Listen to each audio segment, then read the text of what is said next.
Matt, thank you so much for connecting with us today. First question is the same for all our experts, and I would like you to introduce yourself and tell us a little bit more about what you do on your day-to-day basis.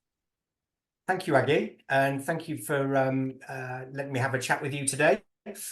So my name's Matt Wright. I'm the Digital Design Director of a small but beautifully formed media tech company called Spicy Mango.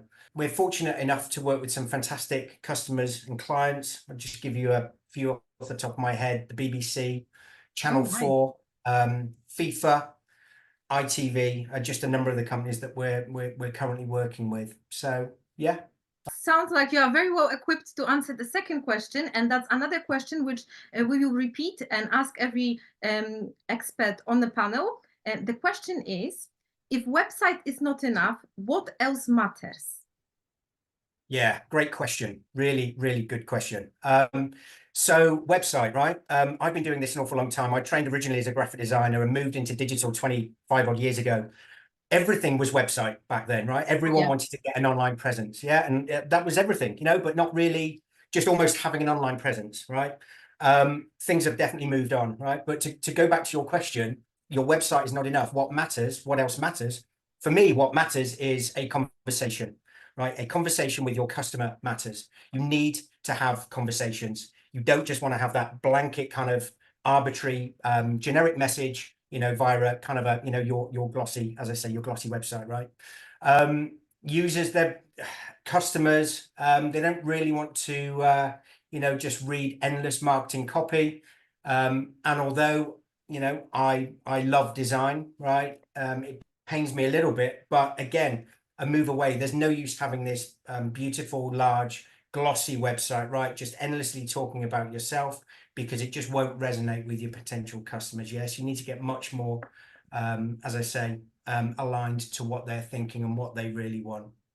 Anything else you can think of? Yeah, just don't stop talking about how good you are potentially at something, right? It's boring a little bit. Yeah. The market is so congested. It's so busy. You need to break yourself apart. You need something that resonates with your customers. A customer needs to understand that you understand their pain points and how you can help them achieve to get to where they need to get to, right? So as I say, having the content on your website is all well and good, or whatever else it might be, all of the other channels, which we'll touch on shortly, but it needs to resonate with the customer. If somebody was to test an idea, would you say a survey is a good way, or would you say just straight up calling your customer and asking what they thought? Is there like a way you would recommend that to get that? Yeah, surveys are great. Surveys are great. Yeah. You'll often find they can be a bit generic, right? But as long as you can get, ideally, what we love to do is, and again, because we're small and we pride ourselves on really getting to know a customer and getting on board with them, any survey that I would give a user would be tailored, right? It wouldn't be kind of generic, user survey, but those ongoing interviews, right? So ideally you want them in person. You would want like what we've got now, right?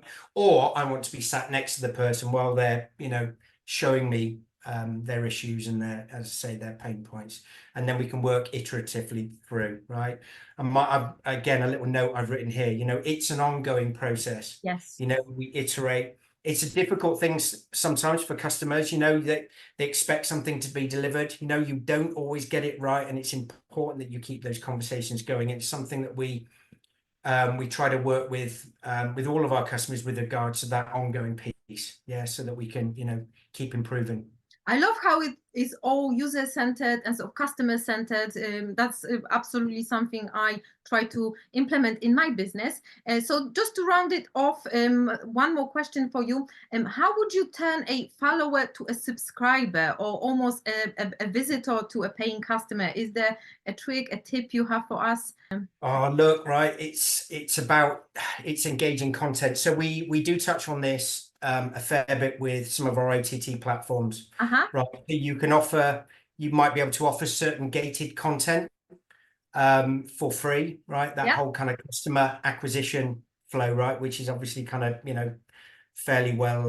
It still works, yes, because obviously I think it's widely used. So I wonder whether it's something that customer is aware of now and not so willing to give up the the email, etc. But you say it's still in use and it's still working for you guys, yeah? Oh, massively. Yeah, massively. Look, if you've got the content that someone wants to engage with you, right? And again, we've seen the demise and the rise of Disney Plus, and I'll talk a little bit about, because they are subscription, right? And I think we all pretty much touch those services at the moment, and they've had various highs and lows. It's been fascinating to see how they've changed their content and changed how they talk to their customers, to ultimately get you to pay that monthly fee, right?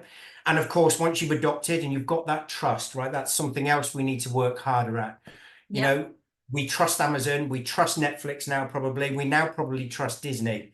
Lots of the other emerging services coming through, you need to get that trust. Once you've got that trust as a user, as a customer, you're much more likely to keep that monthly direct debit flowing. Fantastic advice. Before we round it off, is there anything else you'd like to add on top of your brilliant answers? Anything else you'd like to share with us?